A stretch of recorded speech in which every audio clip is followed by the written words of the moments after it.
It's good intro music, isn't it? Yeah. I like it. It gets me hyped. Even when I listen to my own stuff back, I'm like, oh, if I was a listener, I'd be hyped Down, listening to that. down, down, down. That's right. Vito's intro music I really enjoy as well. There's something Yeah. about like that da da da, like it puts me in a little, like I got a little bop to my stuff when I'm listening to Vito stuff. Yeah. Mark DeVol from You Can Bet on That, sir. 2021 was an amazing year for the Tim and Mark show. Yeah. We did about a dozen Better viewing episodes. We hung out in Vegas a couple times. Yeah. We collaborated on a couple Better Life episodes outside of all of that, right? So yeah, good run for the Tim and Mark show Yeah, here. I agree. Yeah. Yeah. We are not fresh off of Zorkfest anymore. It's hard to believe that was like 3 weeks ago or something like that. Like the holiday season, of course, flies by. Right. I have not put out any Zorkfest content yet because of the holidays. I was hopeful, but apparently scheduling with people during the holidays is difficult. So a couple things that I wanted to talk to you about here regarding Zorkfest as we get people coming into the stream. First, I like Plaza. I don't love Plaza. Yeah. Yeah, and I know I mentioned this. I mentioned this to a few of you at Zorkfest, and I think it still holds true. I still like will go to Plaza. I will still go there, especially if other people are there. But like if Zorkfest or any other event was at Plaza again, I might stay next door. Yeah, after this last trip, a host reached out to me from Circa, and I could see now staying at Circa when I go downtown. And if there isn't an event taking place at Plaza, maybe not even going over there. It's not a must do when I'm downtown.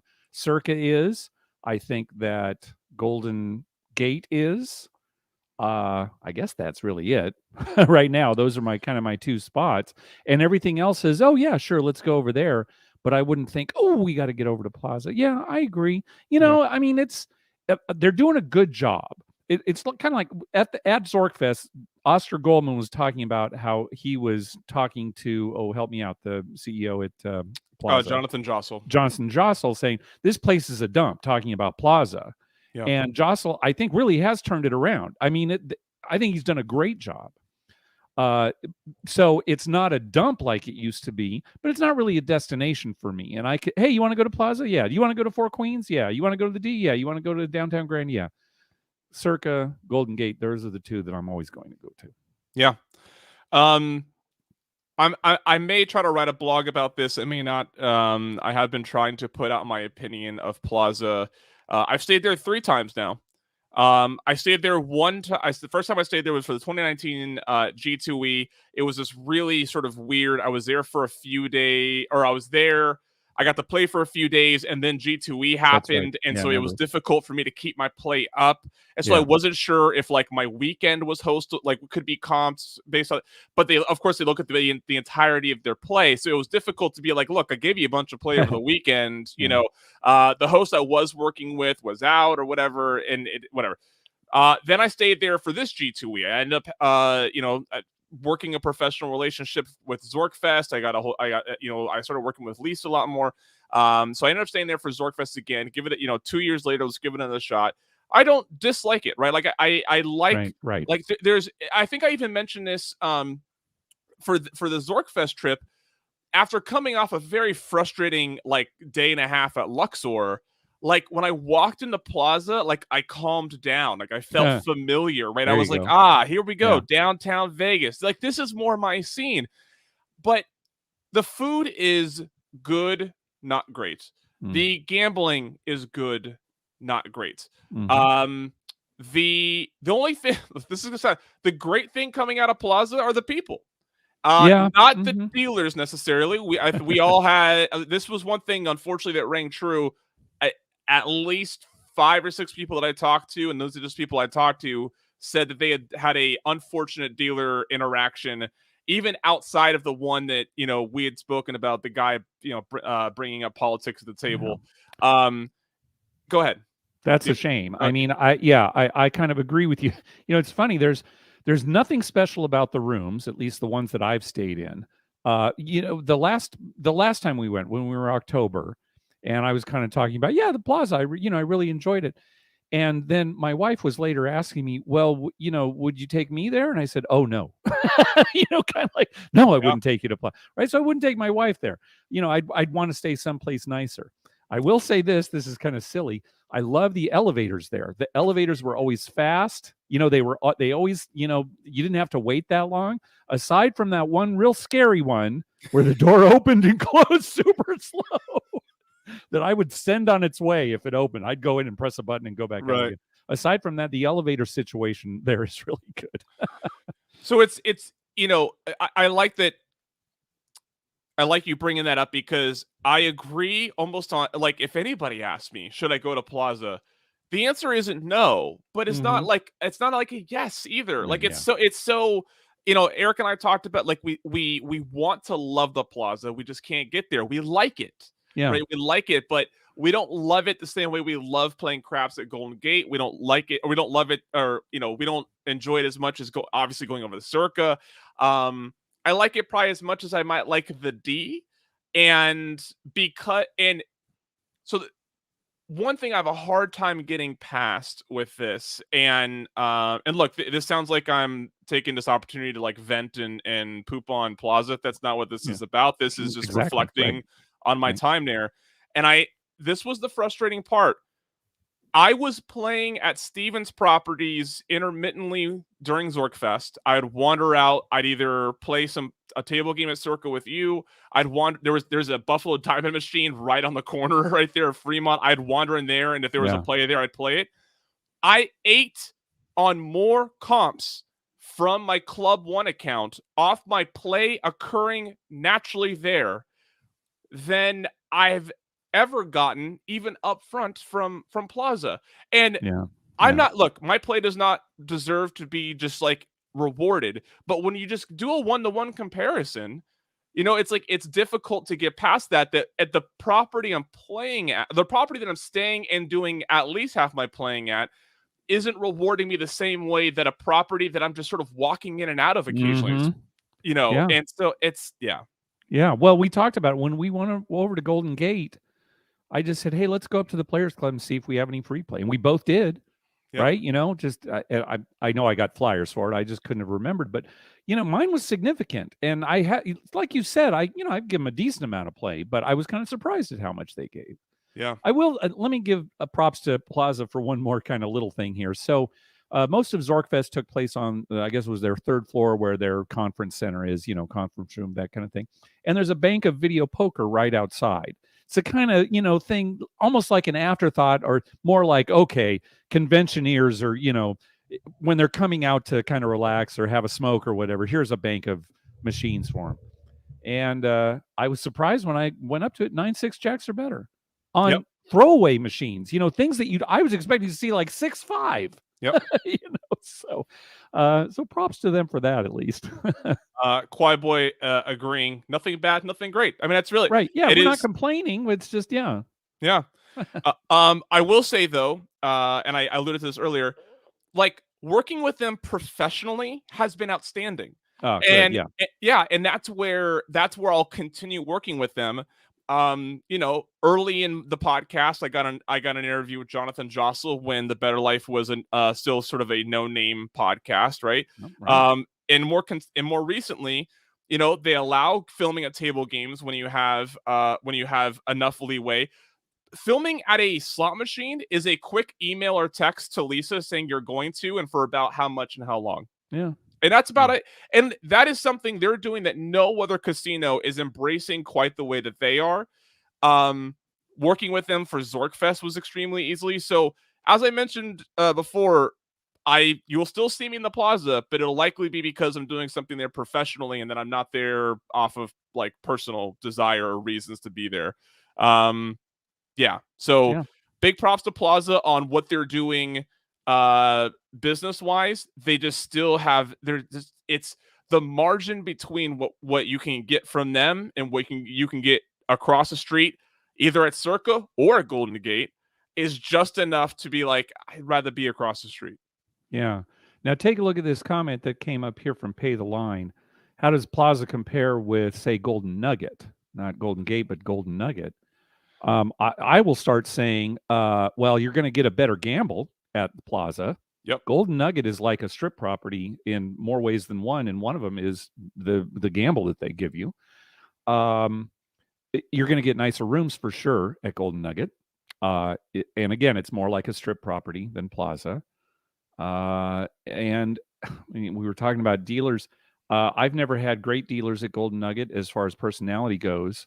I've had better personalities at Plaza, even though, as you mentioned, there were a couple of issues when we were there. What do you think? Well, I mean, you know that I asked you straight up at Zorkfest, we don't talk about Golden Nugget. Like Yeah. Since before the pandemic, I haven't heard anybody talk about Golden Nugget, and it's probably because there's this big shiny thing in downtown now.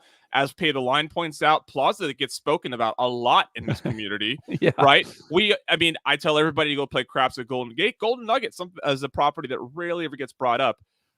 To compare it to Plaza, you have to wait till 7 p.m. on a freaking Friday night to get a Pai Gow table to open. Pai Gow At Plaza. At Plaza, yes. Yeah. Mm-hmm. And I don't know what time it is over at Golden Nugget. I would just expect that that's not the case, because I've never had to wait that long at any property. Even like little podunk casinos in the middle of Iowa have had their Pai Gow table open at better times. Yeah, Golden Nugget does have more open on the casino. It's a bigger casino. They have more tables. They have more slots. So when I said you get a better gamble at Plaza, I'm talking about 10 times odds on craps. I'm talking about single zero roulette. I'm talking about full pay video poker, that kind of thing. But yeah, Golden Nugget is a bigger casino, and they certainly have more tables open. One thing you and I talked about, because we talked about Golden Nugget when we were on the trip, this exact thing. A Golden Nugget downtown is at least known for poker. If you're talking about downtown and poker, you really only are talking about Golden Nugget. None of the other casinos, even if they offer poker, kind of compare to what Golden Nugget offers in poker. So, I mean, that's one thing they've got going for them. So yeah, in as far as Plaza is concerned, my recap is I good, not great, not bad. I would expect every low roller to go there to have a decent time. You might even have a good time. Yeah. But Plaza just has so much to compete with just on that corner. Yes. You know? But the reason why people are singing their praises is, especially from the podcasting community, as content creators, they are so pro content that it is just so easy to work with them. Like when Lisa first told me that all I needed was $1,000 buy-in, $25 minimum, and we could record on the Pai Gow table. Mark, we had that thing full. There was 6 of us, right? Like it was a no-brainer. By the way, that's coming out soon. It's an hour long. I was first hesitant to put it out because my big head's in the way for, unfortunately, most of the hit. I'll explain. When that goes out, I'll explain more on why I was hesitant. But it's difficult to sort of see the dealer's hand. You can rarely see my hand. But the reason why I'm probably gonna still put it out, I have the audio. I'm just gonna hard caption the audio, so that way, even if you can't see the hands, you can still hear the conversation. And let's be honest, the conversation is probably more valuable than watching. Oh yeah, definitely. Anyway, good, because I got the same feeling. The conversation, when you recorded the crap session, I can't imagine the audio was interesting at all, or any of it was interesting, to be honest with you. The only thing I'll have to see if I still have it. I clipped I was gonna make a mini series of dice falling off the table and just send them to you. I hope this doesn't trigger you. Yeah. Anyhow, one more thing too about Zorkfest. I don't know how much more you want to talk about it, but you got a lot of good feedback on your panel. What was Adam Travel Fanboy actually came up with the slides. What was the official name of that? We called it, it was called Gambling for Greenhorns and Tight-Fisted Travelers. The idea was, if you're not into gambling, but you want to like exercise casino offers or just want to be involved in the casino, here's the upfront, here's the nitty gritty on a quick intro to quick intro to games. And you're right, I was surprised. I felt like I flew through that stuff and didn't really get that much out, but the response You were a was little amazing. rushed just because Yeah. the previous panel went late. But no, I think you got a lot of good feedback, and I sat in on it too, and I thought it was great. You're really engaged with the audience. People really seem to enjoy it. So Yeah. Carl Schlegel asking, it was a Pie Gal session about the gambler just for setting for a conversation.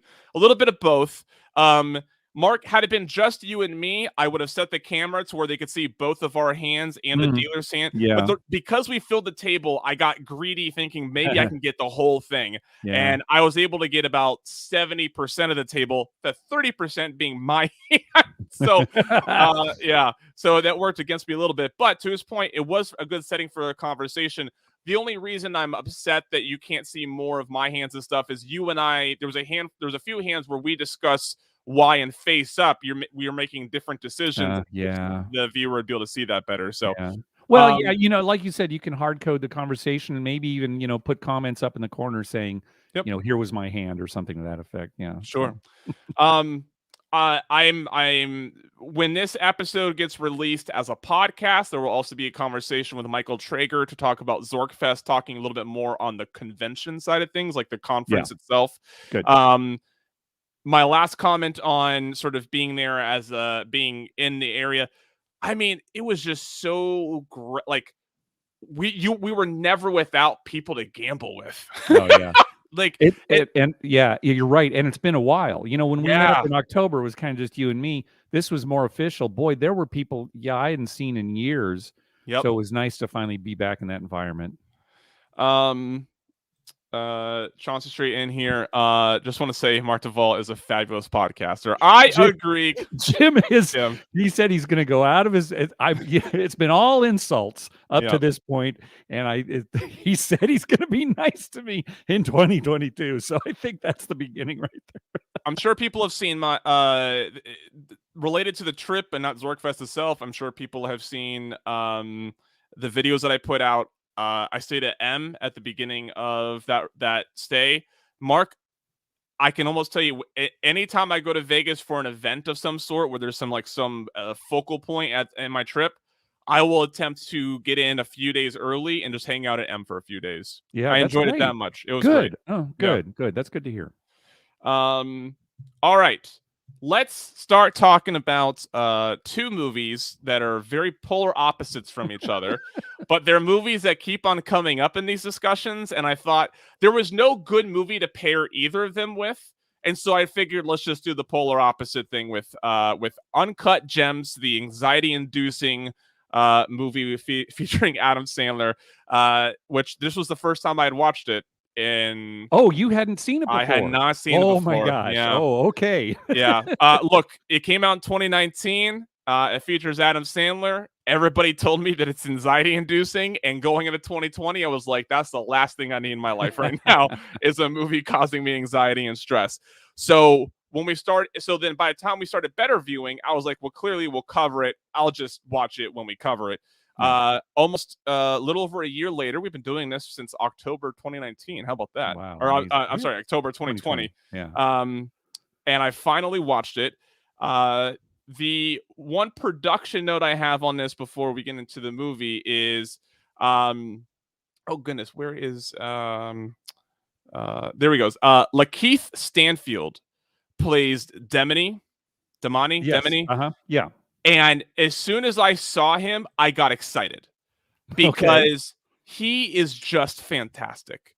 Yeah. He was in Atlanta and a handful of other things, and he's one of these actors. And when I see them, I'm like, that's going to be a good performance. And again, for a smaller role, I thought he delivered, and I was very excited to see him there.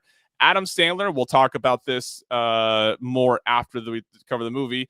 This was only his third or fourth like drama, like what people consider sort of a big time drama production, right? I am of the opinion that I like Adam Sandler in dramas more than comedies, but we can talk about that later. The movie is on Netflix. Yes. If for anybody if you haven't watched it yet, and you're like, oh snap, I need to watch this. It is on Netflix, and that's how I watched it. Yeah. Any production notes before we talk about the movie? You know, the only, well, we'll talk about Adam Sandler later. Yes, it is an anxiety-inducing movie, and it's not. It's designed to make you stressed, and it's not just the plot, which does. It's not just everything that he gets into, which does. It's even every individual scene, and I'll use one of the early scenes as an example. He has received a package that has this valuable opal inside, and he's trying to unwrap the package, and it's a bit of an ordeal getting this package open because they've actually put it inside some fish. Right, so Yeah. and so it's taking a while. Meanwhile, one of his coworkers is complaining about the way he's being treated at this job. I should say one of his employees, because it's basically his business. And so this whole unwrapping of this package is stressful because this guy's trying to talk to him. Yeah. And Adam Sandler's character, Howard, is, he's busy. He's unwrapping. He's basically ignoring this guy. So here's a scene that should be pretty straightforward. But yeah, the writers, directors, they have decided, okay, every scene is going to be stressful. There's a lot of talking over each dialogue. That's, people talking over each other. That also kind of gets you riled up. So this is what they're going for. It's intended to make you uncomfortable and stressed. Yeah, man, it worked. It worked. Yeah. I mean, like you said, every scene is there meant to make you stressed and anxious, and whether it's multiple noises going on, whether it's people talking over each other, while it's one person distracting another while that person's trying to like do something important, like little stuff like that. Someone trying to get from point A to point B and constantly being interrupted. Yes. I mean, it was like, I remember there was like a handful of scenes where there's no stress, and it almost confuses you, thinking, oh, what a low point in the movie, right? I'm like, oh, where'd the energy go? And then I'm like, wait, this scene's fine. My blood pressure's not up. Right.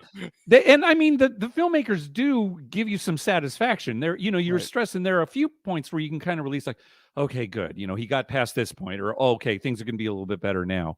But yeah, then something else comes up. The only other thing I'll talk about production is the music. I'm not sure that I kind of go with the music. It's like this electronic, dreamy, I almost like 1980s Tangerine Dream kind of. And yeah, I'm not sure it really works. I have a note on the music for the closing credits that I think might be the weirdest thing in the whole movie, which is saying something. But yeah. Okay, here we go. Adam Sandler plays Howard, a Jewish man in Boston, New York. I'm sorry, Boston? No, I believe it's I was really confused on this. That's a good point. I didn't even think about it, because the Kevin Garnett, who plays himself in the movie and who's great in this movie. I mean, I guess it is New York. I kept on. No, I think you're right. I think the Diamond District is in New York. I just kept on thinking, seeing Kevin, because that's right. That's the thing. The reason he's seeing him so often is because he's playing a series in Philadelphia, and I think they're making the trip up to New York to see him. That's right. Yes, okay. Yes. Okay. In the Diamond District of New York, he's shook down at his office, which is a jewelry store. Some bookie tough guys come for some cash. They take some of his cash, they take his watch. We learn shortly after he stuck about $100K. And it's interesting, because as you're watching this movie, I don't think those guys are from a bookie. So Arno is kind of the villain in this. I think Arno is a loan shark, because there is one scene where Arno is angry that Howard has made bets with his money. That's a good point. Yeah, I think Arno is just a loan shark, and those are his muscle coming in to get the money. Yeah. There we go. I was so I was watching the movie through the lens of a gambler, thinking, this is a gambling movie. Oh, here's this bookie already coming out. Right. But no, that makes sense. And then he has at least two other bookies that he's working with in the movie. Right. Look, I'm 0 for 2 already on my notes here on the on the I've seen it twice. This is my second time. So yeah. Non-gambling thing that happened. There's a great joke about The Weeknd and how he's going to be and big, even though he's from Canada, which I just love that line. And The Weeknd plays himself too. And did pretty well, I thought. In the little bit that he had to do. Okay, he walks into a joint, hands over an envelope of cash, and starts listing bets he wants. in the NBA. This is a great example of an anxiety-inducing. He goes over, he hands over the cash. He just starts listing. He's like, I want this, I want this, and like he's not even like waiting for confirmation or anything. He's just sort of list, and then he gets a phone call, and his bookie's trying to confirm a bet while he's talking on the phone. And like as a gambler, I'm like, get your bet in. Come on, get your bet in. Come on, Howard, get your the line might move. Get your bet in. We should say too that even though this movie came out in 2019, it takes place in 2012, so that within the story, Kevin Garnett is still playing for the NBA, for Boston, playing himself, and that plays a big part of it. So they can actually use, the fact that we know now what happened in these games as part of story points going forward. Yeah. Which is why everybody has iPhone 3s.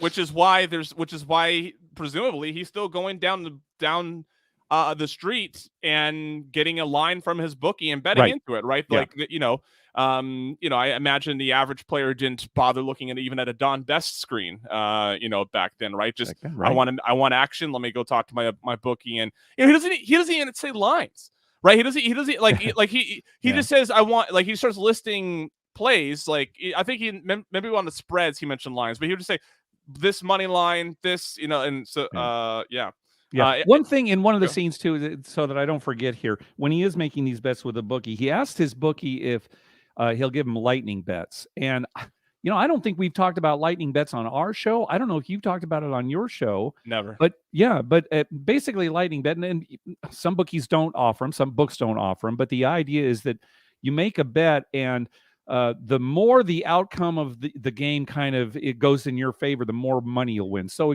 for example, if you've got an over-under in a football game, and your over-under is 40, and you take the over, well, the more points it's over 40 that the game ends at, the more money you'll win.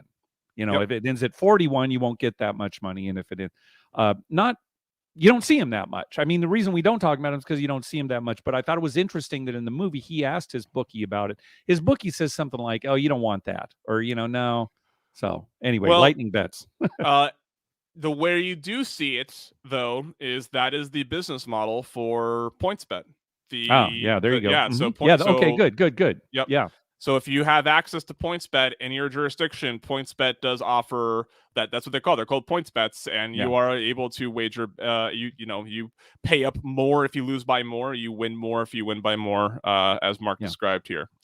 Lakeith Stanfield does a great job as playing Damani. He gets Garnett's 2008 championship ring as collateral for an uncut black opal stone. Yeah. This is the stone that he was digging through the fish to get. He's very excited about it. He believes that the appraisal on this, the value on this, could be upwards of 7 figures to the right seller. But Garnett just loves this stone. He loves a little bit of the story behind it. He crashes through, like leaning on the glass counter. He crashes through. Somehow that's a sign that he needs it. I was like, if I broke glass holding onto something, I'd let go of it immediately and be like, don't get that thing. Kevin Garnett, though, needed the stone. Yeah, he becomes obsessed with it very quickly. Yeah. Yes. And that's another stressful scene, right? It's like, you got to let me have this just for, tonight. You got to let me have this. And of course, Howard doesn't want to give it up. So that's that stress-inducing thing. But he does give over his championship ring as collateral. If I thought it was worth upwards of $1 million, I'd probably be reluctant to let go of it too. However, renting out a stone to Kevin Garnett seems like a pretty fun business to have. Like, yeah, sure, you can have it. Just $50K a night. Yeah, really.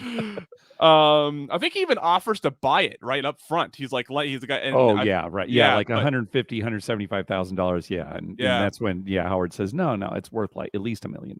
Yeah, right. So after he gets Garnett's 2008 championship ring as collateral, he runs right down the street and pawns it for, I think, about a little over $20,000. Yeah, it's not much. Yeah. He then runs to a bookie and makes a 6-leg parlay on the Celtics game with Garnett props in it. He just felt like Garnett's energy with this stone meant that he had to have performed well. And he goes and makes a 6-leg parlay. signs you may have a gambling problem. Yeah, and one of the legs is that the Celtics will get the tip off. He does that later in the movie too, but that's everything rides on, well, every bet in a parlay, obviously, but that's something that okay, the Celtics are going to get the tip off. Well, at least if they don't, you lost the whole thing. You don't have to worry about it, I guess. By the way, why is the tip off a thing? I don't even understand this anymore. Oh, you mean in basketball? Right. Why do they still have it? It's funny that I just watched this week because shortly before watching Uncut Gems, there was a video clip of LeBron James not even jumping for the tip, and everybody's like, "Oh, I can't believe what a lazy!" And I'm like, "Who cares? They get the ball in the second half. Who cares?" Yeah, I don't know. Well, in the olden days, it used to be you'd have a tip off. There wasn't the side markers. What do you call it? Trying to think what they call it. The advantage, the arrow, right? It used to be whenever it was like you'd say jump ball, and it would be another tip off. Right. So they got rid of that at least, and it's only the beginning of the game. Yeah, I don't know. You're asking the wrong guy. It's a cool tradition, but like if I had Kevin Garnett's like 7 foot. I would probably bet on the Celtics to win tip-offs too, to be honest. Like when I first saw it, I was like, oh, what a degenerate putting that in there. And then I was like, wait, Kevin Garnett's like a half a foot taller than like that the most people that yeah. So I can see why he put it in the parlay. You're just never gonna catch me putting a tip-off leg in a parlay. Right. Possession arrow. Bogan says, yeah, I don't know why I couldn't come up with that. I had arrow. You had arrow. Yeah. By the way, living a better life is laying on the floor of your son's room while you watch the game on your phone. Can you? That was a note that I wanted to make. Are you able to watch a sporting event that you have money on in the way that he did? Like, I have to kind of separate myself for it. It's too much stress for me if I've got a lot of money on a game to start at the very beginning, especially basketball, and be watching the whole way and being invested of it. That just seems exhausting to me. I mean, it was great for this character. It certainly fit his personality. But for me, I just as soon see the final and not even watch any of it. So his stress in watching that game reminded me of Philip Seymour Hoffman and Owning Mahoney when he's watching the Duke game, I think it was, or whatever basketball game he had action on. So if I am stressed about a game, that is a signal that I have risked too much money. Now, and it usually happens very rarely, but it happens once in a while. I'm a gambler. Sometimes I get excited, but usually when I'm that obsessed with the game, it's because I'm best positioned for a nice bet that I'm comfortable with losing, but the win is exciting, right? Okay. So recently I've been getting into like soccer first half. Sometimes I can find underdogs of like 5-1 that I think can compete. I'm perfectly content with losing that bet, right? It's a 5-1 underdog, but I will, if I can watch the game, I will, because of that excitement of possibly watching that ball hit the back of the net and getting a nice payday. And so I do enjoy watching games and matches where there's excitement on the bet resulting. But if I'm stressed about the bet not winning, big indicator that I clearly am not in the right position, either line-wise or money-wise, to be on that. And I quickly, it doesn't happen again for months. All right. So let me ask you this. When we were back in Vegas in October, we were playing some Pai Gow poker, and you had some money on Tom Brady, and we were watching, and it was not one of Brady's best performances. Yeah. And you did seem to get a little stressed out. So is that a situation where you were sort of being forced to watch the game because it was on a TV right in front of us, and maybe you wouldn't have been watching it otherwise? I definitely would not have been. What was that wager that I made on Tom Brady? I don't even remember. It was numbered touchdown. I can't even remember now, but yeah.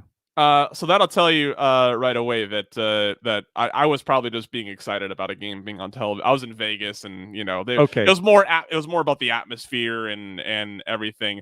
I do remember being a little stressed out about a Tom Brady game. Let's just say it's you kind of I'm gonna go to bed. You can cut this out if you want from when you post this a podcast. Yeah. But you see, as you left, we kind of looked at each other like, that game didn't go too well. You know what? That was at the end of it wasn't that game was bad. It was at the end of a bad day. Okay. Sports wise. That's fair. So yeah. Okay. So yeah. So That will also happen where I'll get too emotionally wrapped up into like my last bet of a long day, and that's probably what you witness. It's been a long time since I've overbet a game. Yeah, there are some times, and I don't watch these. So going back to your question of do you watch games like this? If I bet something and then realize what did I do betting that, right? Like I'm like oh come on, what a dumb bet. Like I won't watch the game. I don't care anymore. Like I just feel I'm like I made a dumb bet. We'll move on. I'll wake up in the morning. I'll just bet soccer in the morning and get it all back. Hello, Tim. Tim Kennedy steps in and I start talking about betting soccer. He's going to leave in about 2 seconds. So getting back to the movie, you were talking about how, he's lying down on his son's bedroom floor watching the game. So his wife was, insisting that he go in and, basically put his younger son to bed. His son's been waiting for him to come in and put him to bed. And, Howard is, let me watch a little bit more. He's obviously obsessed. But he ends up watching the game on the floor. And then after that, he leaves his son's bedroom, goes in to talk to his other son, who's older and still awake. And the son is talking about how much money he's got on the game with his friends, kind of like taking after his dad. And, he asks his dad, do you have money on it? And you can see this son, for better or worse, is really proud that his dad has bet a lot of money on this game. That's like something they have in common. Do you like when your son showed interest in going to the casino? Did you like? I don't know the relationship you have with your kids, but like, were you like excited to like, oh, here's something that I get to, because people, what's funny is during the holidays, and this isn't funny. I don't know why but like, there was a lot of like PSAs that went out about giving kids and teenagers gambling related gifts and how it can sort of influence them to believe that gambling is fun without risk, right? Because when you gift someone a lottery ticket or whatever, it removes the risk from their brain, but it gets them interested in the gambling part of it. And I actually kind of thought about that, and I was like, maybe I won't give my niece, betting tickets or whatever because it's fun. Because who knows what kind of influence that has on them, right? Yeah. Relate. I don't have kids. I don't know what it's like to, expose them, not expose them, talk to them, not talk to them. But like when they show interest in it, did you like be like, this is like, did we just sit back a little bit, or did you entertain it? I was interested in explaining the games to them and the mechanics. Here's how this game works. Here's how this game works. My older son has gone to the casino, and I think he still enjoys going, but he doesn't like losing. And that seems like an obvious statement, right? But as gamblers, I always say this: what's your favorite thing about gambling? Oh, it's winning. What's your second favorite thing? Losing, right? That's part of being a gambler. You've got to be able to handle the losses. So he's not really into the losses, so I don't really need to. But, we'll go up to the casino every once in a while. We just play stadium gaming, and it's like, okay, you want to go home now? Yeah, let's go home. And then, my younger son hasn't really shown any interest in all. And so it's not really something that we have many other interests, my sons and I. So, there's a lot more that we can talk about and do together. So even though that's a big part of my life, it doesn't need to be a big part of my life with them. So maybe that answers your question. Yeah, it does, because people ask me about, not that the spouse is different from kids, but people ask me, about my wife, and I'm like, no, she's not into it, and that's fine. She listens to me, go on about how proud I am that I bet the Bengals at 14-1 to win the division, which cashed, by the way. And then when it's done, I'm like, thank you for listening. I pulled $20 out of my pocket and give it to her, and I'm like, here's your tithe for, tolerating my gambling. And that's about it, right? Go buy yourself something pretty. Yeah. If I buy something pretty, she like pockets it, and she's like, there you go. I know Tim's not winning this money all the time, so let me hold it while I got it. He sees another son who talks about making bets on the Celtics game. By the way, Mohegan Sun casino commercial sighting, which I didn't realize was telegraphing more of a story later. I just thought, I was like, oh, that's interesting. Which is another. So I guess New York to here, because here's the thing. Here, going to the end, I guess New York to Mohegan Sun's not that far. I was just trying to think. If you're asking, right, the kind of the penultimate scene, she takes a helicopter ride, right? So Yeah, I guess it wouldn't take I that guess, long. yeah. Okay. What do we got here? Howard hits his parlay. Goons, he hits his parlay, very exciting. He ends up not losing, but he's like trying to track down this the opal rock so he can get it into this auction and trying to get those things.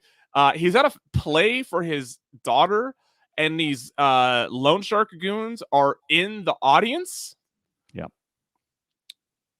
I would make now he's in deep. There's no just like turning your life around in that moment. Right. But if there's ever a signal that you need to make some life changes, it's that when you have people sitting in the audience for a play involving your family, and it's like, PSA: don't owe too much to your bookie or your loan shark or anybody else you could possibly owe money to. It's a little different now. Not, nowadays, there's Venmo transactions and Bitcoin transactions, and there's a good chance that no one's going to come pounding on your door. They're just going to stop taking your action. But, yeah, that I would be unnerved. Yes. He gets wrangled down and thrown into a car and is desperately trying to plead for his life. They know he used the money that you mentioned earlier, the money he did have, to place that bet. And then we learned that they stopped the bets. So that's right. Yes. This parlay that he was so excited to have won, that was going to take care of all of these issues once they sort of lined up, was gone. Yeah. Poof. Yeah. Then they strip him down naked and throw him into his own trunk. Right. And then he has to call his wife to come get him. And his wife, who he's not on very good terms with to begin with, sees him naked in the trunk, and that's kind of the final straw. By the way, Howard moves a lot in the open for someone who is constantly being accosted. Like, when I was like, I don't know how else he's going to get from point A to point B. I recognize that. But like, when it shows him like going from store to store, he just like goes out on the street and like and like passes by people who probably need something from him. And I'm like, oh yeah, really? Like, you move pretty freely for someone who's constantly being accosted by people you owe money to. Yeah. Howard is with family celebrating a holiday. They're smoking cigars or watching the Celtics, and he refers to his operation with this black opal, acquiring it, trying to sell it, as a gamble that's about to pay off. Which I kind of appreciated the obvious wording there, in that they show that, when you're a gambler, and you're willing to take risks other places, right? In business and life. And I think that him with his like wife that's not working out and his girlfriend shows that he's sort of a gambler with a relationship as well, because both of those could go south at any point, right? So and this gamble was that he basically bought this opal, and who knows how he bought it, right? Was it legal, illegal, who knows? But the idea is that he bought it for significantly less than it's worth, or at least he thinks it's worth, and so that's the gamble, is he's hoping to sell it at the auction at much greater value.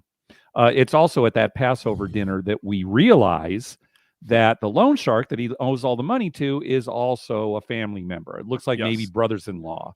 So that adds another little twist to, what's going on. Yep. I've had accounts before. Mm-hmm. I didn't know who they were. Like this is a whole, and I think that's what contemporary life brings, is, it's not like, I have friends who, like, their friend's dad was booking their action, right? And I'm like, that's so bizarre. I can't imagine being at the dinner table with someone I might be stuck a couple grand to, Can I get you anything else? As they're like, oh, honey, that's a nice necklace you got there. How much did Tim pay for that?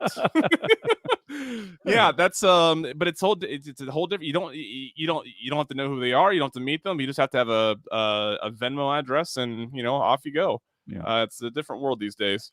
Fast forward to him in his office with Kevin Garnett, KG as he's constantly called throughout the movie. KG is grilling him on how he got this opal, what it means, and all, like, how much he's paid for it, how he's flipping it.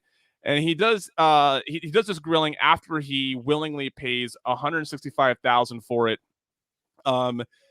This coming after it was on auction.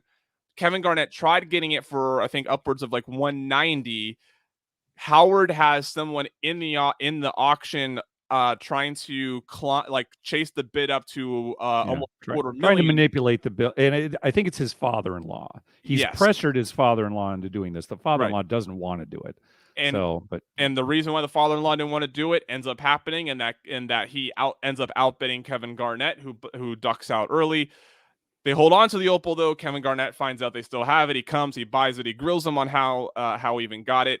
And then finally Howard starts like really flipping the conversation almost and trying to be like, no, this is you. You need sort of calling on the games in which Kevin Garnett had the rock and was doing well. The one game that he didn't have it, he underperformed. So he pulls up the Vegas lines and he's like, look, they don't respect you. 8 rebounds. And Kevin Garnett's like, well, they don't know him. He's like, exactly. They don't know you. I know. Like Kevin, really great performance from Adam Sandler in this scene. Yeah. He starts getting all hyped up. He's talking about putting all that cash on KG again, like he did the first time. And I thought that this was a sort of bait and switch, like a false lead a little bit. I thought like, oh, when he's preparing all this cash, he's writing down these bets. He ends up sort of window to window giving it to his girlfriend. He's like, run to Mohegan Sun. There's a bet in the bag. Make that bet. And I'm like, the note in the bag probably says something else, right? Okay. So you thought that the bet would not be made. Exactly. Based on the all right. Right. So I thought it was leading into him hyping up KG to just sort of get him out of his office, and then he was going to tell the guys waiting in his store, like, hey, I have the money, I just need what I thought it was just going to be some like him more anxiety inducing. Well, if that had been the case though, don't you think that would kind of contradict his character, Adam Sandler's character, and everything he'd done up to that point? Okay. I thought it was supposed to show this like almost how like Michael Scott has a minute, like a moment of brilliance where you're like, oh, there it is. There's like the happy ending that, he's kind of finally going to realize. Yeah. He's clearly a semi-successful businessman. He has a jewelry shop in the Diamond District, which he has NBA players coming. Like he's got to have moments of brilliance here. I thought maybe this was going to be it. No, lo and behold, his girlfriend runs to Mohegan Sun and places a bet. As you mentioned, the parlay includes winning the opening tip, which, look, I've had bets early in games that have been the result has come through early in the game, and it's like, well, I don't know what else to watch for.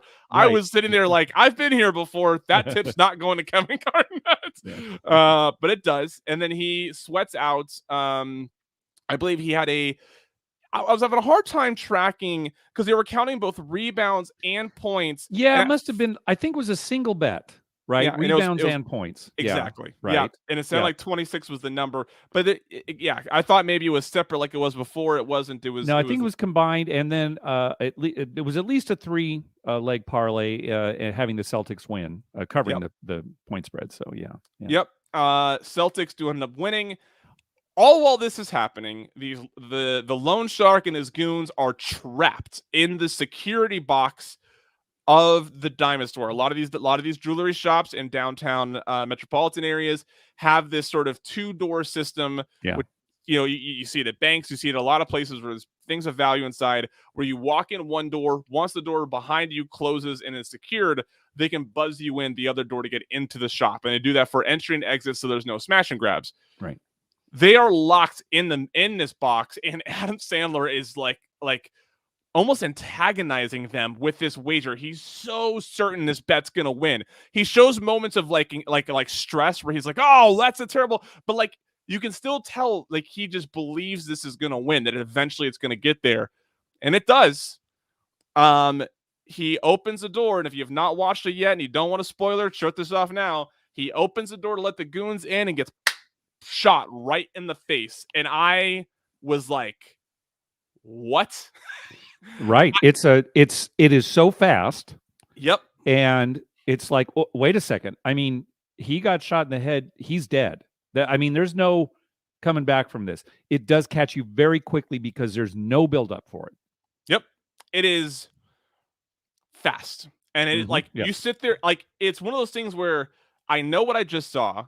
I'm waiting for the movie to tell me that I didn't see it correctly, right? Like I'm waiting for he's not actually like he's dead. Imagining it or something, right? Right. Yeah, there's I'm waiting for Schlegel coming through saying it's called a man trap. I've dated women that probably could be considered man trap. Yeah, that's not a slight towards them. That's just yeah. But he's dead.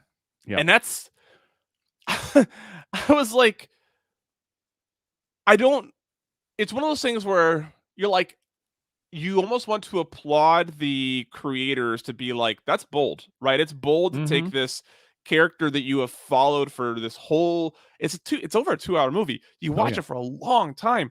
And you're like, I'm invested in this character for better or for worse. I need to know what happens to him. And what happens is that on the day that all of his problems are theoretically solved, theoretically solved, he's dead. Yeah. What I don't understand, and this again, this is me reasoning with his flawed character. Why would you let 3 men who they were in there for the whole game? That's 3+ hours. Yeah. They hate you. It doesn't matter if you have their money or not. And you know that they're armed. And this is the part that bothered me. This is the only part that sort of bothers me with his decision. He knows they're armed. The guy already held a gun up to the glass. Yeah. I think the scene makes sense because the loan shark, Arno, his brother-in-law, his reaction in there, even though he's been in for 3 hours, is, oh my God, he hit the bed. He hit the bed. We're getting the money. Yeah. The guy who kills him is the muscle. Right. Not the loan shark. You can tell he's fed up. You can tell very early on he's fed up. So Howard is he's not even thinking he could get shot in this situation because he's won the bet. He's got the money. How could the loan shark be mad? So he's focused more on Arno, the loan shark, and not on the muscle. And for me, this scene works. I think it is the proper ending to this movie. Agreed. For what they've led up to. Even though it's shocking and you weren't expecting it, it's like, okay, yeah. Again, it's me reasoning with a flawed character, right? Because I have worked in. I have been, we had man traps when I worked at embassies, right? I understand how that, and like my mind went there of like, I would never, like, I wouldn't, even if it was my friend, if he was mad at me and I know he had a weapon, there's no way I'd let him in. But again, that's me reasoning with the scene and not just accepting it creatively.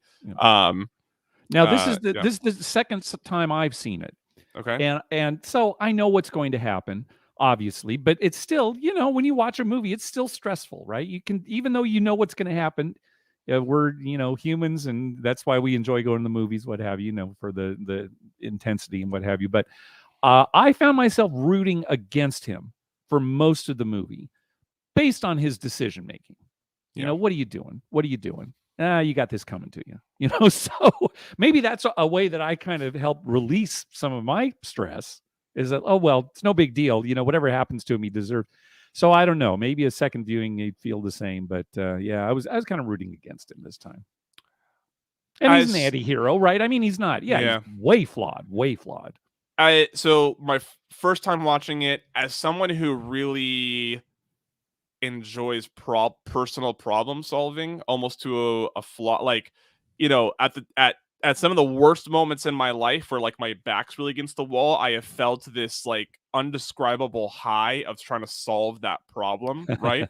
There was one point in my life, for another podcast, but there was one point in my life where there was a night where I wasn't sure where I was sleeping that night, and the problem solving of figuring that out, there is this like panic and also this rush of like, I need to solve this. Not that I have ever been as deep as he's ever been, right? I have friends. It was never a doubt that I would find somewhere to crash that night, but I could feel that part of me sort of reach out to him and be like, you got this. You're going to figure this out, man. Like, you're making really bad decisions and you're in really deep, but if the opal sells and you can get the Garnet's ring back and you can pay off the sharks, this will be fine. You'll be fine. And I'm sure if I watched it again, knowing everything, I might feel more like, oh, that's right, this guy's making this dumb decision and that dumb decision. Wow, But yeah, 2 hours of anxiety, as Jimmy points out, for sure. So let's to your point on music. The song during the closing credits is a song called "I'll Fly with You" by Gigi D'Ignacio, who is a French DJ. Yeah. This song came out, I want to say, in the early 2000s, possibly even 1999. And as soon as I heard, it's one of my favorite songs. I love it too. Yeah. Yeah, it's one of my favorite songs ever. Yeah, but as soon as I heard it, I was like, "What? Why? Why?" Because Yeah. I saw the credits come up, and I was like, "Okay." And I went to go back to doing what I was doing, and then I heard it, and I was like, "Is that coming from the movie?" Like, I was so confused. Yeah. Yeah. Yeah. And that, the song at the end, and again, the music throughout is sort of this almost ethereal, electronic, more kind of an 80s, it's not an orchestra, it's all electronic. So yeah, I don't know if it works or not. It didn't really distract me, so I don't think it hurts the film terribly, but it is unusual. So two questions. Or do you have anything else on the movie before we get? Oh yeah, I've got more things to say about please. it. Yeah. So okay, so obviously there was no sports book at Mohegan Sun in 2012. That's fine. I have no problem with that. You got to take some artistic license to tell the story. Yep. But getting down a $150,000 parlay bet by just taking the money up to a window, that's the part I can't get past. You would not be able to make that bet. Certainly not as quickly as she did. And the ticket writer is simultaneously writing up the ticket while the money's even being counted. Yeah. That's the part that I had the hardest part with. Like, yeah. I can see a manager, I don't know, maybe they're stuck on that game, right? And they just need some more volume. Like, I could see a sportsbook manager being like, "All right, let's count it. Let's see what we can do," and trying to get a bet in. But like, how casually it was like, "Oh, okay, Yes. it's all this Yeah. money. Let's start writing up this ticket while you're doing that." Yeah. Yeah. So that was one thing. Another thing. So again, they had some fun with this movie because they were basing it on real life NBA games and Kevin Garnett's performances in particular. And when they're interviewing Garnett at the end of the game, and I assume this is an interview, a real interview from, when he actually played the game, his quote is, "I just felt it was me and The Rock, nothing else." Now, of course, in real life, he was talking about the basketball as being the rock, but this opal was inside a rock. So I thought that's kind of a neat touch. It's like, oh, he's not talking about a basketball. He's talking about this opal. One more thing I'll mention, and I don't know why they did this. It's so funny. So Howard has this apartment in town separate from his house, and that's where his mistress basically lives most of the time. And there's one scene where he's going up to that apartment. The mistress is no longer there, and he's going up with his son. His son has to use the restroom. And you can tell Howard doesn't want his son to actually see this apartment, and maybe even run into the woman. So he's asking neighbors if his son can use the restroom. And one of his neighbors is John Amos, playing himself. He's an actor. He's best known for playing the father on Good Times, the TV show. He was in Coming to America. In fact, Howard is even telling that to his son. Oh, he's a famous actor. He was in these shows, and it's just him. And he comes to the door. Can my son use your restroom? No. And that's it. He just threw that in there.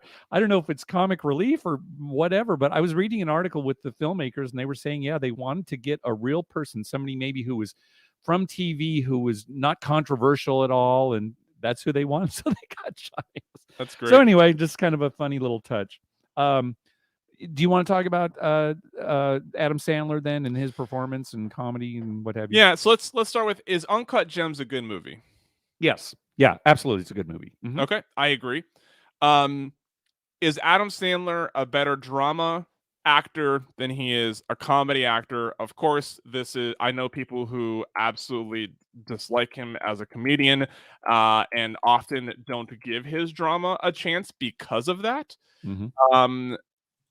What is some of his, of course, what is Punch Drunk Love. Love. Yeah. Being sort of the other drama that he's sort of been, that came out almost 20 years ago. Yeah. I remember watching and I enjoyed it. I grew up on Adam Sandler comedy. I grew up watching Billy Madison, Happy Gilmore, The Waterboy, like those Adam Sandler cliche movie, those like stereotypical Adam Sandler movies came out just before I was coming of age or while I was coming of age. And so I watched all of them. Yeah. I appreciated all of them, but as I get older, I would like, I can't imagine sitting down and watching Billy Madison again Okay. for, Okay. but I would watch Uncut Gems with someone who hasn't seen it, right? Like there are scenarios in which I would watch his drama again, and even moving forward or now, I would be way more interested in watching a Adam Sandler drama versus a new Adam Sandler comedy. What are your thoughts? Okay. Well, let me say this. When it comes to comedic actors, so many of them come from television. And I almost across the board feel that their television work is better than their movie work. So when I think of Adam Sandler as a comedic actor, I think of Saturday Night Live. So that's what I'm thinking, funny Adam Sandler. I don't even really consider his comedy in movies when I think of Adam Sandler. Now, I know I'm in the minority there. And, the thing about movies is they're more accessible. And, as time goes on, they will sort of endure, whereas reruns of Saturday Night Live are not going to endure like movies do. But that's what I think of. I think of Adam Sandler. The times he's made me laugh, it's been on Saturday Night Live, TV, that kind of thing. Okay. Having said that, a lot of times when a comedic actor tries drama, for me, you're always thinking, oh, he's almost overdoing it, or he's trying to show us how good an actor he can be. I like him better when he's funny. That's often how I feel. But in this, he is completely convincing as this character. I am not thinking of Adam Sandler, funny man Adam Sandler. He is completely convincing as this character, Howard, this flawed, sort of terrible person in a lot of ways. I think it's a fantastic performance. And I'm not even, again, I'm repeating myself, but I'm not even thinking of funny man Adam Sandler when I'm watching it. It made me think of how Heath Ledger blew everybody out of the water as Joker, and then like that's not the heartthrob we thought we've been watching, with I can't think of his other movies, but like, we were so skeptical of this guy, and then it was an unrecognizable performance in the same way that that Adam Sandler, it's like, who's that guy, right? Like that's, like I said, that's not the adult that had to go back to elementary school for some silly movie, or Billy Boucher who plays, who's the water boy. Like that was a whole different Adam Sandler. Even more so than Punch Drunk Love. I thought I liked Punch Drunk Love, but I think it was more like, hey, let me prove you guys I'm not just a comedian. Whereas this, it was like, no, I can act, and I acted my ass off in this one, and it was great. Yep. All right, moving on to The House. Woo! I have the unpopular opinion that The House is a good movie. Okay.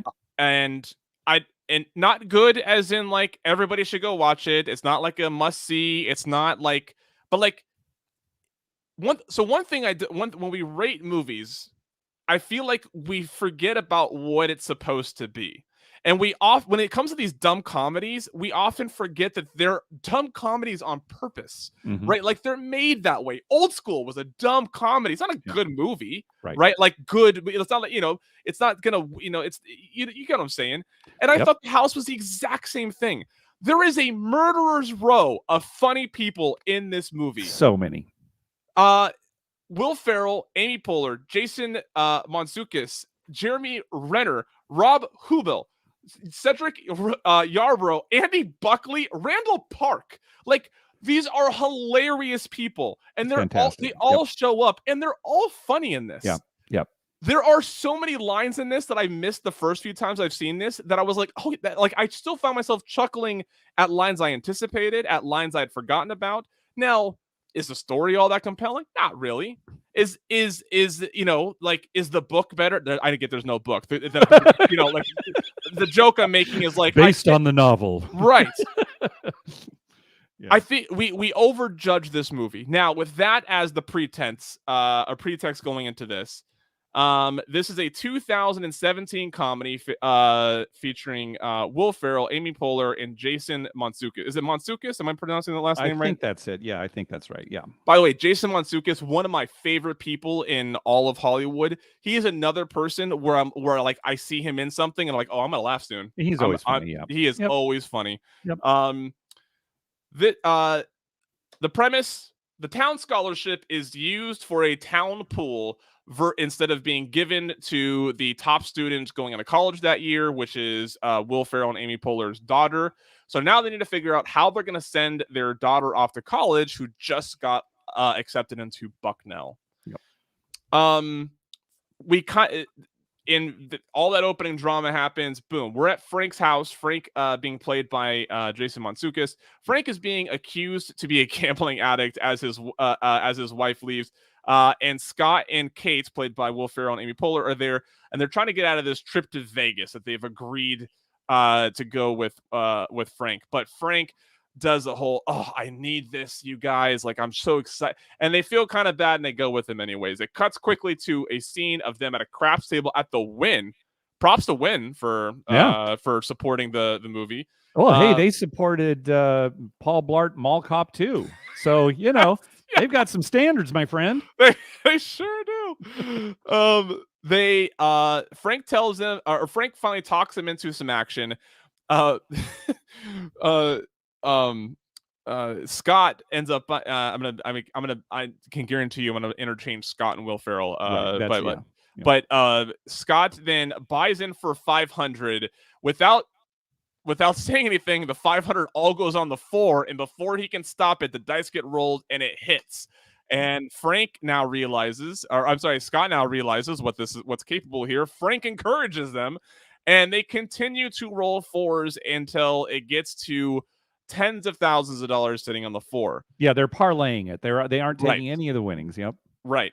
Then you hear the audio that you may recognize from the 7 Out podcast opening audio, where Scott yells, "Don't roll a 7," as Frank is like confused as why someone would say that, and almost the dice almost fall out of his hands as he's going, and we all know what happens next. It's a great scene. I think we talked about it on our show a while ago too. It's the mechanics of the craps table. It's pretty straightforward. I mean, what I'm saying is I don't see a lot of errors. It's actually a buy bet on the 4, and it's a big stack and things like that. And yeah, this slow motion, whatever you do, don't roll a 7, and then slow motion. And I don't know if they use computer graphics or whatever, but as the dice are just landing on the table, it looks like it's going to be a 4, a 1 and a 3. It really looks like it's going to stop on the 3 and then slowly turns over to a 6. 7 out. Everybody is furious at Scott. In fact, it even continues on to more scenes where they're sitting at the bar and, people are yelling at him, "Way to go, asshole," from far away, because they blame him for the 7 out on the table. And supposedly this roll, if it had been a 4 before a 7, would have been enough to pay for their daughter's college education. So, yeah, it's a great, but if you're a craps player, you'll love the scene. It's horrible and wonderful. So they're at the bar. Frank and Scott come up with this great idea to become the house. Now that they need to figure out how to start because Frank's stuck too. He's just lost. He's losing his wife. He's losing his family. And we learn he's also going to probably lose his actual house. So he needs money as well. So he's just as desperate to get something rolling. And he's just kind of crazy in general. So they talk about becoming the house. Fast forward to them sitting in Frank's house getting a presentation. PowerPoint presentation. It's a PowerPoint presentation on why they should start a casino inside of Frank's house. Yeah. And I didn't write it down verbatim here, but Frank has a great line. He's like, something about cliches. And he's like, and the ultimate cliche is that the house always wins. Or the most true cliche, that is it. The most true cliche is that the house always wins. So they were going to become the house. Amy Poehler's character says, your wife left you because you started gambling on golf. And then Frank has this great throwaway as they move on to something. He's like, well, golf wasn't the only thing, which I appreciated. Yeah. So they're going to do it. They're going to open up this casino. They're going to do it at Frank's house. So they start rounding up a bunch of potential players from around town. One lady clarifies, is this for real money and not just some weird charity thing, which I appreciated because most casino things that people experience in their hometowns is for some sort of charity night. And she's like, it's not some weird charity thing where like I win a bunch of money and then I have to end up giving it to someone at the end of the night, right? Yeah, it's a great line, and it's Lennon Parham who's playing Martha, who is very funny actress. I'm gonna read exactly what she says verbatim because I think it's so good. She says, "And can we gamble here for real money? I mean, this isn't like one of those charity things where you think you're winning, but then you have to give it to cancer research or some bullshit." Oh my gosh. Oh, that's so good. Yeah. Okay, so they walk into Frank's house. It's pretty decked out. It looks like someone put some effort into making a casino night at their house that they would like. Yeah, a casino night at somebody's house. Yeah. Right, yeah. There is sort of stereotypical looking sort of neon on the wall, or I guess not stereotypical, but like generic looking neon on the wall. There's like, you know, the craft table looks like it was like a foosball table sort of Yeah, made in into a fact, craft table. they're even like still building the table as the game is going on, right? Right.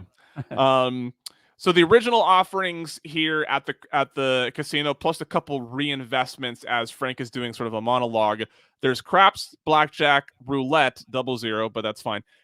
Poker, and then they reinvest and they get a comedy club. Sebastian Maniscalco is the comedian there, and it's such a short scene, but they show this comedy club inside this. There's one person in the audience. Sebastian Maniscalco is actually like truly performing to this one guy, and he delivers a line so well that the one guy in the audience like spits out his food while he's eating. It's so well done. And then of course there's drink service. Yeah, and it's as you see this comedy act, it's sort of the beginning of, okay, this is going to become more and more like a real casino, to the point of ridiculousness, right? I mean, it's so far-fetched, but that's what's so fun about the movie too. He's like, I'm asking for more corn. And like, there's just a way he was like, stand up like, yeah, he's selling this joke, and the guy like this. Oh, it's so good, so good, yeah. And you see him, after this, removing all the clocks from the walls, covering up the windows. They're going to get serious here. Frank ends up building a safe in the wall, and then has the great line, "People think they can actually win money at this place," which I think is just a great commentary on casinos overall. Beef at the blackjack table is probably the most accurate depiction of a casino game at a blackjack table I've seen in any movie.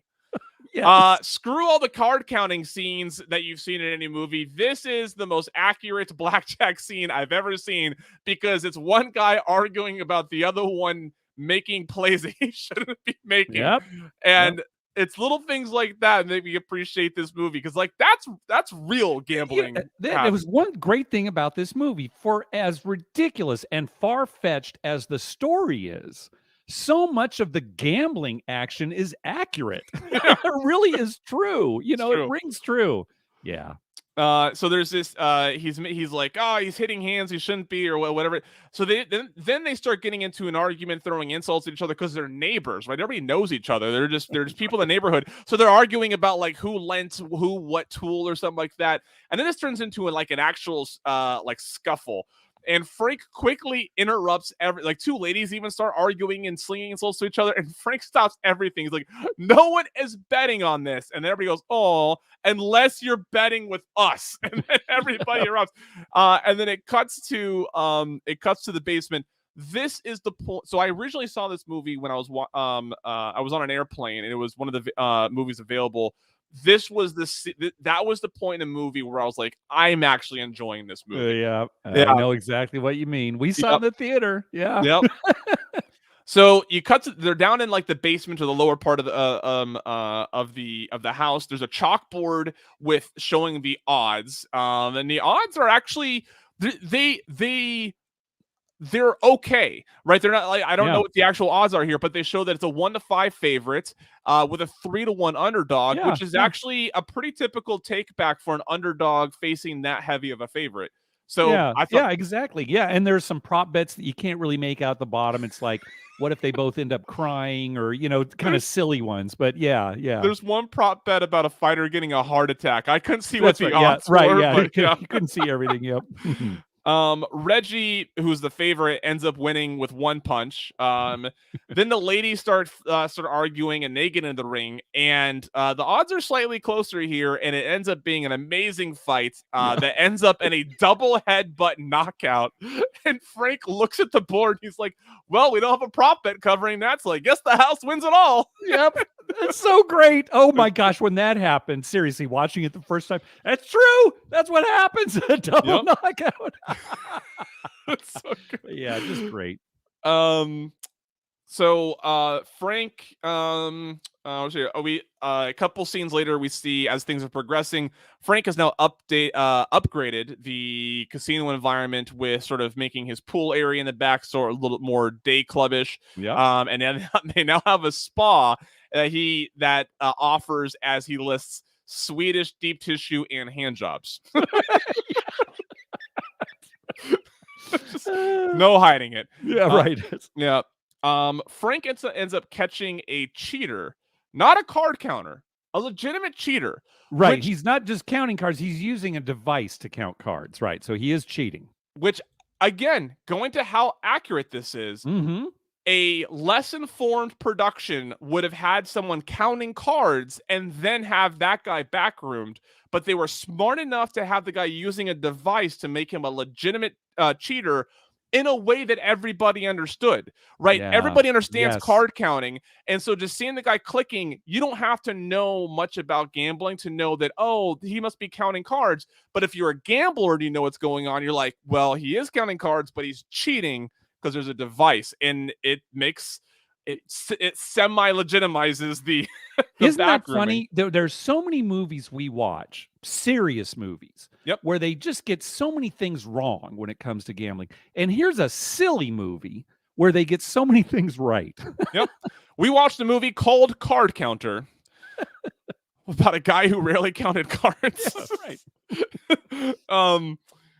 So they end up backrooming this guy, a legitimate cheater. The backroom, of course, being the garage. And they're they're unsure what to do about this. You can tell they want to like punish him, but they don't want to like actually harm the guy. They get out an axe to be more intimidating. The guy flips them off, saying, you're not gonna do anything to me. They start arguing with the axe, and it slips out of someone's hand, and Will Ferrell's character accidentally swings the axe, cuts the guy's middle finger right off. And Frank then ends up becoming known as the Butcher around town, as he has cut a guy's middle finger off. Right. And there's so much blood that comes out, right? Blood. By the end of it, Howard is just covered in blood. The Frank reveals that he's been extending lines of credit to higher rollers, which again is another thing where it's like, that is a legitimate, like, that's something that a casino would do, right? And Will Ferrell's like a little like taken. He's like, oh, you really should have taught. And then Cedric Yarborough's character comes in to pay up and like apologizes for being late. And like Will Ferrell is sort of like, oh, it's okay, buddy.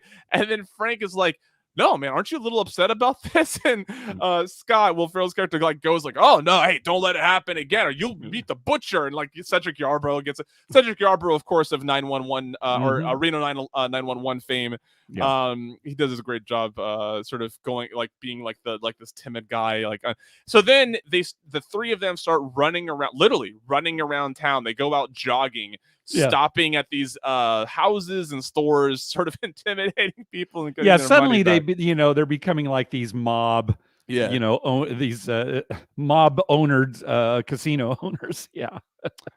Pay the line, absolutely right. The accurate gambling dynamics is what made this otherwise so-so movie enjoyable to watch. Exactly right. Yeah. It's not a good movie. I'm not telling anybody to go watch it, but I will tell anybody who enjoys gambling, it's a must watch. Even if you don't want to ever watch it again, that's fine.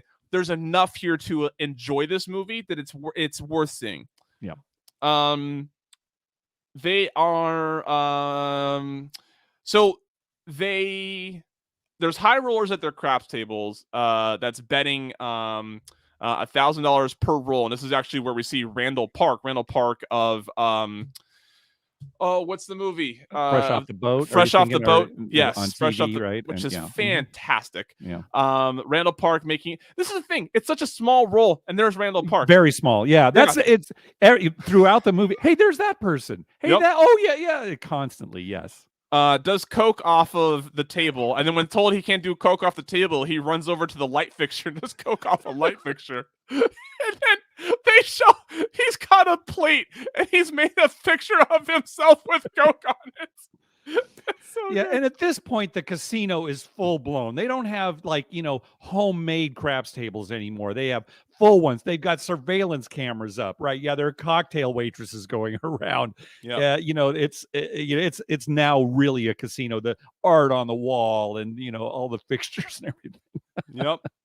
But the casino gets busted. The local cop ends up sort of figuring it out. Local cop played by Rob Hubel. Yeah. Who's another one of these guys that like never really got a significant role, but you see him in so many things. Right. Like, oh, it's yes. that guy. Mhm. Yeah. Yep. That guy. He ends up crashing the party. Nick Kroll, who plays the local councilman, then shuts down the casino and takes all of their money.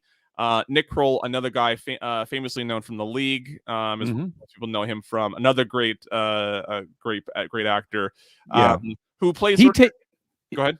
Go ahead. Well, I was going to say, so his character Bob, he takes the money from the casino.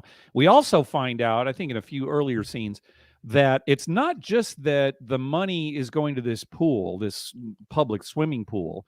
That's not the only reason that they weren't able to give the scholarship to Will Ferrell and Amy Poehler's daughter.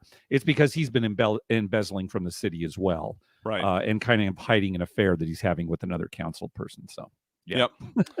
So they're without. They lost nearly $500,000. They're without their money. They don't know. They don't know. None of them really know what. But then they sort of decide, well, let's just do one more big push. Let's keep going. Yeah, let's just see what we can get between now and getting busted again. Yep.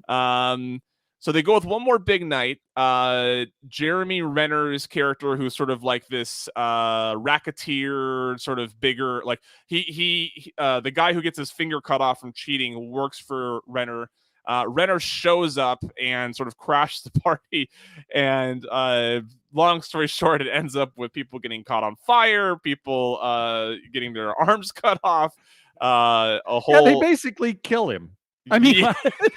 Yeah, that's the thing, is that you're watching this movie. Oh, okay, he's dead. They killed this guy. Yeah.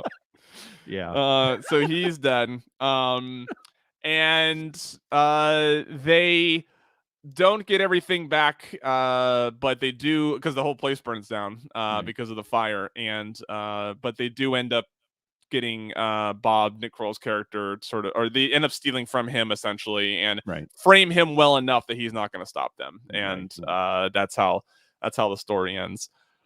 This movie often comes up in gambling movie conversations, and most people, even gamblers, they're like, oh, the movie's terrible. When to your point, when it comes to the oddly accurate gambling scenarios, not even like the little things of like, oh, did they get the call, bet, raise thing right? But like the fact that the cheater was actually cheating, and it wasn't this misperception that card counters are cheaters. It was the blackjack table argument starting with one player being mad that another player was hitting hands that he shouldn't be. Like, these are the things that made this movie so relatable as a gambler. Okay, two people are going to fight on it. Why not just bet on the fight, right? Like, let's just bet on this. And I think that every gambler should watch this movie, because you're going to find that part of it entertaining. Look, by the time the movie's ending, you're like, I don't care about this. Like the actual storyline, by the time it's resolving, you're like, I'm not really invested in this. Let's just get this over with, right? But there's so much good casino stuff throughout the entire movie. It's worth watching once. Definitely. Yeah. The thing with comedies are sort of in a league of their own, because they don't need to move the plot along. They don't need to build characters, right? Comedies can just be funny. There can be jokes in there that have nothing else to do with anything. And if it's funny, that's okay. Yeah, there are great movies and legitimately great movie comedies. But, sometimes a comedy just needs to be funny. And I was laughing consistently, constantly through this. The first time I watched it and just watching it recently. I'm Yeah. laughing the whole way through. And like you said, and like Pay the Line said, you know, the gambling is so accurate that you can forget about all the other ridiculous stuff that's going on, because that's what, you know, you're having fun with it. So yeah, thumbs Yeah. up. Yes. So that is like, if you've seen it once, I'm not convincing you to like it. I'm not convincing you to to say it's a good movie. I recognize it's not a good movie. If someone who wasn't a gambler asked me if they should watch it, no, I don't think you should. Right? Like Yeah, I don't there you think go. if Yeah. I right. don't think if you're not a gambler, I don't think you're going to enjoy this movie, because you're not going to understand maybe why a lot of the gambling stuff's funny, or find Yeah. that stuff even interesting to begin with. And then Yeah. let's like I said, the storyline, like I said, comedy plots don't need to be all that amazing, and this one definitely isn't. Yeah. And No. yeah, Road Trip may be one of the few comedies where like I actually kind of found the like I wanted to see how the story ended, right? Like I'm trying to think of like comedies that were still sort of these dumb comedies where like that I actually care about sort of how the story ended. I can maybe count on one hand how many sort of like silly comedies like this I was Maybe legit. like Tommy Boy, you know, Oh, because that's got okay. some heart to it, right? You Yeah. know, and that kind of thing, right? That might be an example of a silly comedy with it, you know, has some heart and, you know, you Right. care. So yeah. Okay. Yeah. All right. That is Uncut Gems. That is The House. As I mentioned on the last episode, Bettor Viewing is moving to its own podcast feed, and that will be established between now and the next time Mark and I do this, which will presumably be about 4 weeks from now. Okay, and so just, you know, for people who are unfamiliar, when you say podcast feed, it's basically going to become its own podcast, separate That's from right. the Better Life. Yeah. That's right. It'll have its own. It'll be called Bettor Viewing with Timothy Lawson and Mark DeVol. I will load all of the previous episodes in there, so that way all of those are all in one feed, so people can back catalog if they want to. But a large piece of feedback that I got at Zorkfest from a handful of listeners, and I imagine that they represent probably more people that weren't at Zorkfest, and that while they enjoy our dynamic and while they enjoy our conversation, if they hadn't seen the movie or TV show, it was just difficult to get into the episode, which I can understand. Sure. And for some people, that meant that 25% of the episodes from the Better Life sort of missed. And so wanting to deliver for people who enjoy this and wanting to deliver for people who are into traditional Better Life content, just going to move this over to its own feed. We will be doing this still again at least monthly. If we get you know, springy, maybe every 3 weeks. Who knows what was possible? But sounds good. Yeah, but we will. I like doing this, and Mark, I know you've expressed you've enjoyed doing this. We still have luck to finish. We still have. And what this will definitely do is, you know, the origin of this idea was when I watched shows like The Office, Rick and Morty, Community, shows that I just love, and there's a little gambling reference, I'm like, that one's for me, right? That reference is for people like me. Yeah. I want to be able to continue talking about those, but I understand not everybody has seen The Office. I understand and I don't expect people to go watch that episode just to get the reference we talk about, right? Yeah, if you're into this, if you're into what we're doing here, you're probably more likely to do that. And so I want to sort of niche this over a little bit. Yeah, so that's what's happening with Bettor Viewing. Next time, I think we should just go back to luck. I thought about this. I thought long and hard. I think the next episode will go back to luck. Okay, so there are 9 episodes total, right? Yeah, we've done 4. We've done 4, so we're going to do the next 2, and then.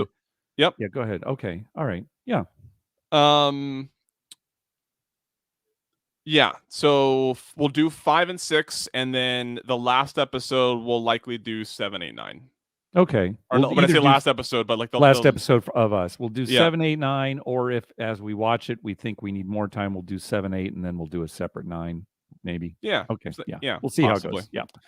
Yeah. Carl does has a disagree on this. Well, I appreciate that, Carl. I know there's I've heard both sides of the feedback, but it was it's more on one side than it is the other. Which is where the decision is being made.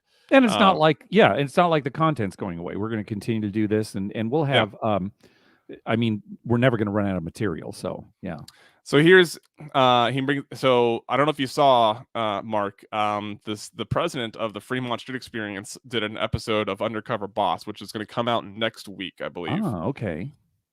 Well, what that'll likely be, Mark, if you get a chance to watch it or something, maybe we'll do some opening banter about it if we happen to catch it. I can't imagine it's its own conversation piece, but maybe if we happen to catch it, maybe we do some opening banter with it. Okay.